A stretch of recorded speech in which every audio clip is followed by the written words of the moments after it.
True Crime Island, another true crime podcast bringing you true crime from around the world.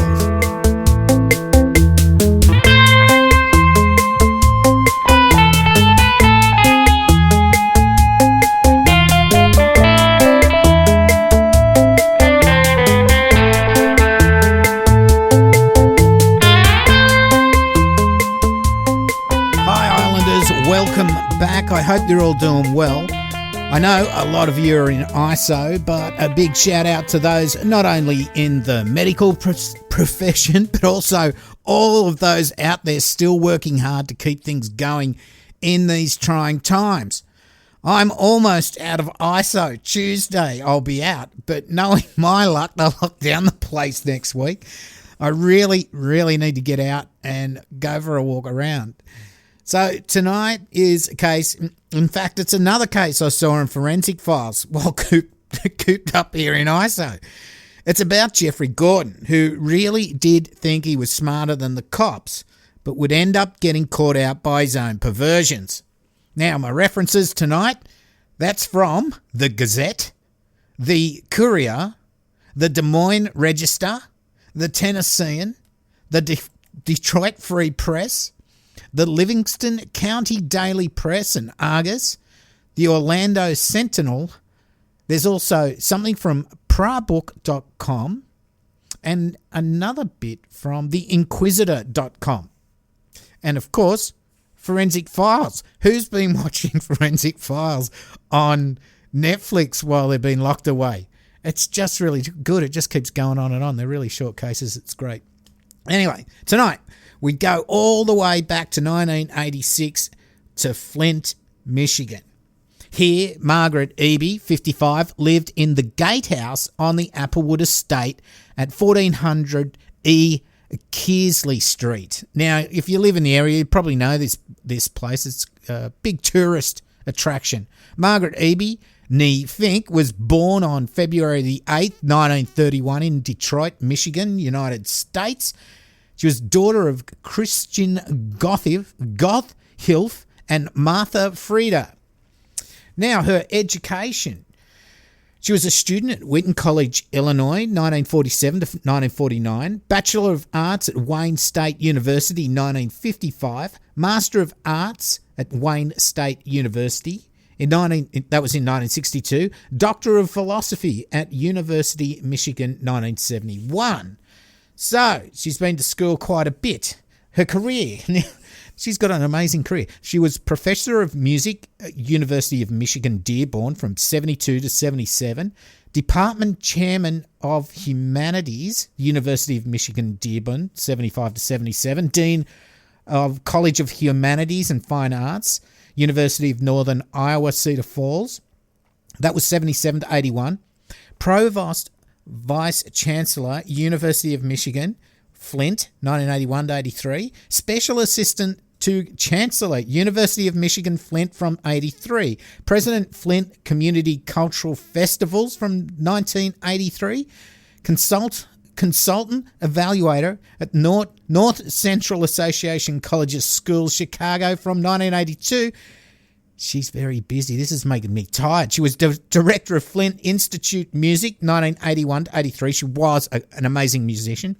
Waterloo Cedar Falls Symphony Orchestra, 1971 to 81, 79 to 81. Artistic director, Fairlane Music Guild, Dearborn, 1973 to 77. Piano and harpsichord recitalist at Michigan, Wisconsin, Iowa. Well, her achievements, Margaret Fink Eby has been listed as a notable university administrator and musician by Marquis Who's Who. Membership, it keeps going on. Chairman at the University of Michigan Flint United Way, 1982. She was Regent at Wartburg College, Waverly, Iowa since 1980 and member of the American Association of Higher Education. Now, she married Stuart Leon Eby, August 25th, 1950. She had 4 kids, Dale, Mark, Jonathan, and Margaret. So, late in the evening on November the 7th, 1986, Margaret returned to the gatehouse at Applewood Estate after a dinner party. Now, she had separated from her husband at the time. She was living alone. 2 friends accompanied her to the gatehouse door and waited until she was safely inside before departing. The gatehouse is situated away from the main house where Ruth Rawlings Mott lived. Not to take anything away from Ruth's achievements, but she was married to the co-founder of General Motors, Charles Stewart Mott. The gatehouse was a 2-storey building which had previously housed staff such as the gardeners and such over the years. When Margaret didn't show up for an engagement with her friends on the 9th, they were worried and went to see her at around 4:30 p.m. They were shocked to find she'd been brutally murdered. Police arrived and found Margaret on her bed with her hands bound with twine. She'd been stabbed several times and her throat had been cut to nearly the point of decapitation. Although it wasn't reported at the time, she had been raped as well. There was no sign of forced entry, which indicated either Margaret knew her assailant or she hadn't locked the doors when she got home. Now, I don't think she left the doors unlocked, because in January 1985, Margaret complained to Mrs. Ruth Mott, the owner, about break-ins she'd experienced at the gatehouse, including an incident on May the 23rd, 1985, during which Margaret's compact disc player and purse were stolen. Now, I didn't think I'd have to get to the stage where I'd have to tell people what a compact disc player was, but, oh God, I probably will one day. I think most people probably know what a compact disc player is at this point. Margaret requested that a security alarm system should be installed, but Ruth Mott just got new deadbolts fitted. That's it. No alarm system was installed. Now, if you see the size of the Applewood estate, the wealth of the owners, or the owner as Charles was dead at this stage, the installation of alarm system wouldn't have broken the bank. But some people are just tight as. Anyway, I reckon Margaret would have locked up the place for sure. Now, the forensic file said that the windows of the building didn't have curtains as well. This gatehouse is protected from prying eyes to a certain extent by all the shrubberies surrounding the property line. Now, investigators found very little evidence, but they had a semen sample and a partial fingerprint from one of the taps in Margaret's bathroom. No murder weapon was found. Now, back in the day, and this is 1986, the fingerprint database was not linked to other states and there was no match in the system. DNA was really in its infancy and was rarely used in Michigan at the time, as it was extremely expensive as well. Margaret was well liked in the community and had no enemies, and her estranged husband was cleared of any involvement in her murder. Sadly, with no leads and little evidence, the case went cold. Now we get to the 17th of February 1991, where Northwest Airlines flight attendant 41-year-old Nancy Jean Ludwig was checking into the Airport Hilton Inn near the Detroit Metropolitan Airport. Nancy was married to Art Ludwig, who was a retired vice president and program director of the local TV station. They'd met when she'd worked as a secretary there. Nancy had always wanted to be a flight attendant, had been working a dream job for Northwest Airlines since 1976. Her flight from Las Vegas got in at around 7:51 p.m, and from what I can see, she was an extra crew member or an add-on rather than with a common crew. So when she left the airport to go to her hotel room, she did with only one other crew member on a shuttle bus. The check-in procedure at the Hilton for flight crew was pretty relaxed. There were keys with names on them and a list of the flight crew to sign on at the front desk. Anyone could see who was in what room and who had already checked in. Not very secure, but that day they had 185 Northwest employees check into and out of that hotel, so I suppose it just became the way they did it. When Nancy didn't answer her automated wake-up calls and failed to make her morning flight out, she wasn't missed at first because she was an add-on and not with a common flight crew. Hotel staff would try to contact Nancy around midday, and when they didn't get an answer, they opened the room and found Nancy, her leg hanging out from the blankets, and she was dead. When law enforcement officials arrived, they found the body of Nancy lying face down in a pool of blood.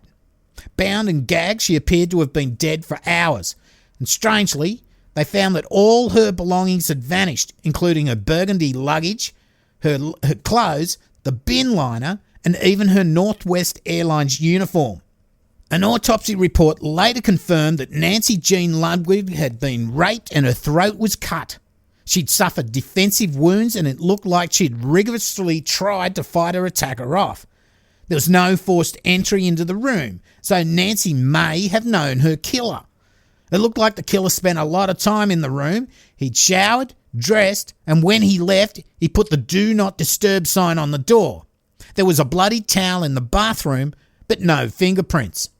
The fellow flight crew member she checked in with told police they'd noticed a strange guy on the airport shuttle on their way to the hotel. She said he had no luggage and sat next to Nancy, stared at her during the short trip to the hotel, so he was a little bit creepy. He got off at the hotel with them, and when they turned to get their luggage, he was gone.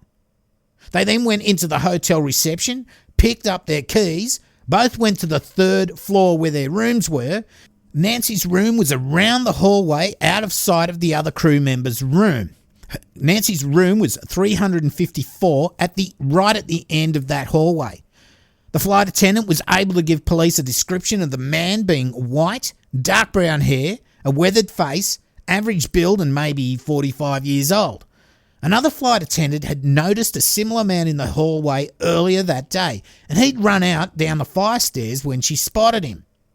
Also, another witness noticed a man putting Northwest Airlines type luggage, the type of the flight crew used, into the back of a late model 1978 to 80 Chevy Monte Carlo sedan. It was brown or bronze with a white number plate. Now, for the Aussies out there, a Monte Carlo is a car, not a bicky. The witnesses described the guy similarly as the other flight attendant had, but younger. Now, as Nancy's flight luggage was missing, police wanted to talk to this Monte Carlo guy. Now, there were 2,800 Monte Carlos registered in the area, so they had to track down every one of them to interview. They also had to find out everyone and anyone that had checked in and flown into the area that day and had checked out and left the area that day after the murders. Also, anyone who had access to the hotel, such as staff and maintenance workers, whatever. Now, this added up to 20,000 people they had to clear. Quite a lot when you only have rudimentary computers at your disposal. So it wasn't just people coming in and out of that hotel. It was people coming in and out of the metro airport. So you can imagine how many? 20,000? Yeah, probably more than that. 29-year-old flight attendant Pam Skinsdale said that there is a possibility of danger with the ads, and that's what Nancy was. She was an add-on because you have to be on top of things yourself. You're sort of not with a common crew. You're just by yourself often, maybe with one other person might just be checking in with you just as happened with Nancy, but they're sort of left to their own devices. Now, Doug Miller of Northwest Airlines, he did say because of the nature of our cruise scheduling, we're not always able to be dispatched. They're not always able to be dispatched in pairs.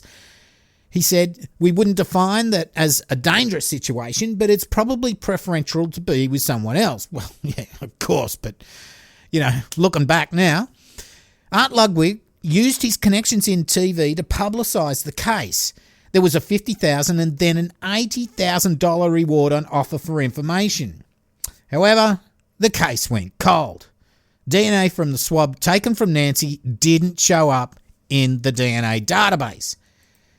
Now, 10 years later, in 2002, luck would have it that the son of Margaret Eby saw the details of Nancy's murder on TV and contacted Art Ludwig, telling him that Nancy's murder was similar to his mother's murder 15 years before.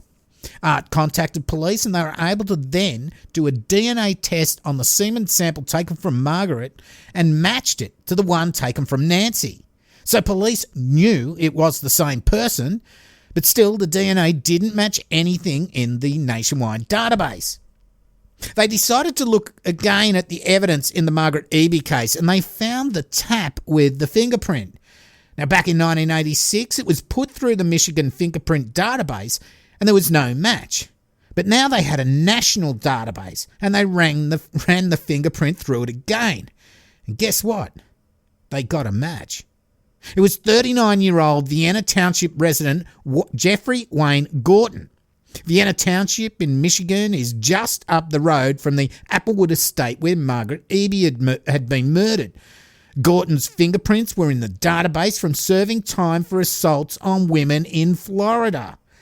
He had a history of violence against women, and his felony convictions in Florida involved physical assaults on women. One attack in 1983 in Florida, he ripped the undies off a woman and then ran off.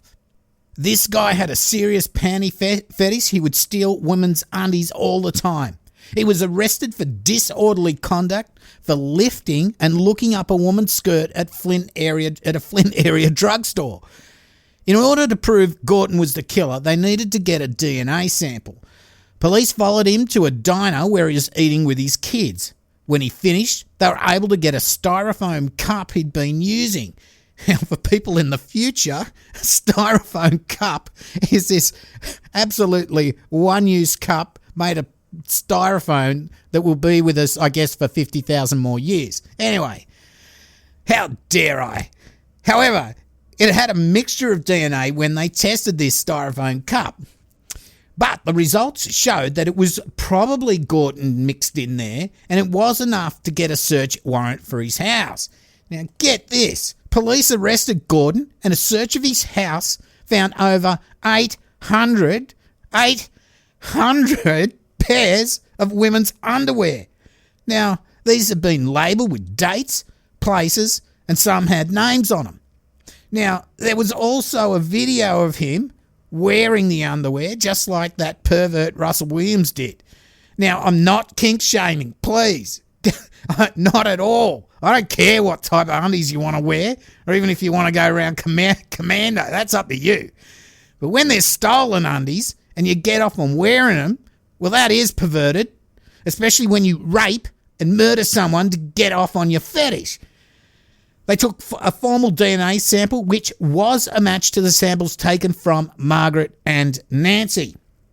When arrested, he tried to say that his semen was found in Margaret because he was having a sexual relationship with her, and that the real killer was someone known to him.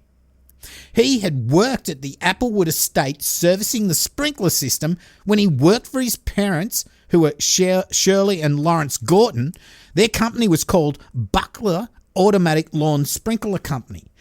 Now, while doing a 6-monthly service near the gatehouse that Margaret lived, they used to turn the sprinklers on after winter and then turn them off before winter, and they used to blow out the lines. He left the outside basement access doors unlocked, so he was able to then enter the building and wait for Margaret to come home. When her friends dropped her off and she went to her bedroom, he attacked her. He bound and gagged her, raped her, then stabbed her to death. He was then able to clean up, steal some of her underwear and leave. However, he left that partial print on her bathroom tap. With Nancy's murder, it looks like he either saw her at the airport or was loitering around the hotel, knowing that flight crews would be checking in. As I said before, their names were in the open for all to see on the front desk, including their room numbers. He seems to have been waiting in the stairwell for the flight attendant that was going to use room 354 because he was at the far end of the hallway, out of sight.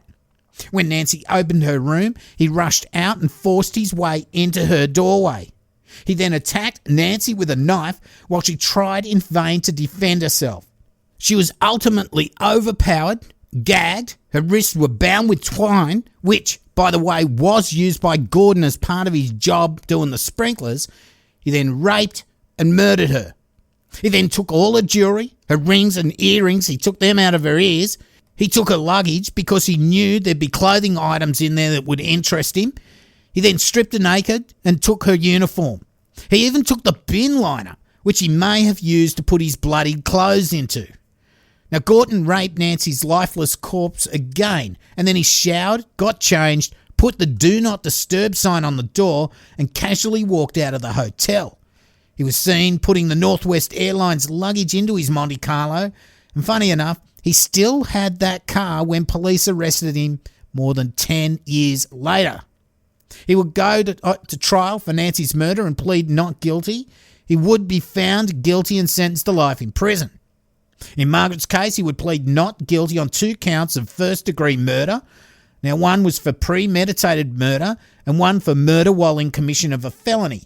And he was also charged on a single count of first-degree criminal sexual conduct. Eventually, he would plead no contest to save his family the shame of a trial. Well, isn't that nice, Mr. Gorton? He was sentenced to 40 to 80 years in prison on September the 19th, 2002, and he'd be sentenced to life in prison on February the 13th, 2003. I know the justice system in the US and basically everywhere can be fucked up sometimes, but you guys really know how to lock people away for good. Now, a few things. How his wife didn't know about all the undies that he had stolen. There were bags and bags and boxes of them. I don't know, but I don't want to put any of this on her. She and the family would be going through enough shit as it is, but, sometimes you got to notice what are all these boxes piling up in the garage. Anyway, Art Lugwood said that Gorton killed 2 people the day he killed his wife. He very much loved her, but he never gave up on getting justice for her, just like Margaret's son and family and the police. They never gave up. They just had to wait for technology to catch up to this creep. And Gorton, if he just kept his hands to himself, not been such a fuckwit beating up women and stealing their undies, he probably would have gotten away with these 2 murders. So what do you reckon, Islanders? This guy was that guy next door with family and kids, just looked normal, but he had this dark side, stealing ladies' undies, panties and slips. Not just from their homes, but he would also attack them in the street for his fetish. He even murdered those 2 innocent women, nearly got away with it. 16 years it took for the justice system to send him on the karma bus. Boom vakalanga. So that's the end of the show, Islanders. Now look out for this video version of this case on YouTube. Plus, don't forget I'm going to redo a few of my older episodes soon on there. As you know, True Crime Island is totally listener supported, so you won't hear ads, just occasional promos for podcasts that I think you should check out. I do have Patreon and PayPal if you want to help out. To become a patron, go to patreon.com/True Crime Island. And for PayPal, it's donate.truecrimeisland.com. If anyone finds they need to pause any of their patronage, as I said last week, no problem at all. I don't want anyone overstretching or anything. The island will still be here each week, or most weeks anyway. Now, I have merch at my new shop on Redbubble. It is new, but I think it will be better in the end. I'm giving it a go. I'm in the process of uploading a few designs now. The logo's up there on quite a few products. It's a funny way to navigate it, but I'm sure you'll find all the products on there. The old shop's still up. That's at threadless.com, truecrimeisland.threadless.com. Now, anybody on Threadless stuff that's bought stuff, if you ever have any manufacturing fault in it or whatever, just let me know. Let them know. They will fix it all up. So I've had a few things go a bit funny, and so have a couple of customers. They have got in touch with me and it's all been sorted out. Use hashtag BoomVagalunga in your social media. You never know, one day it might trend. All the links of all this stuff, except for Redbubble, you're just going to have to find that on Google. It's on my website, truecrimeisland.com. I will get a link up there, but, I need to do something with that website. It's a good website. It just does its job. Don't forget the YouTube channel as well. Okay, that's about it. I've been your host, Cambo. You've been listening to True Crime Island. And as I always say, don't forget to delete your browser history. Good night. Boom vagalunga.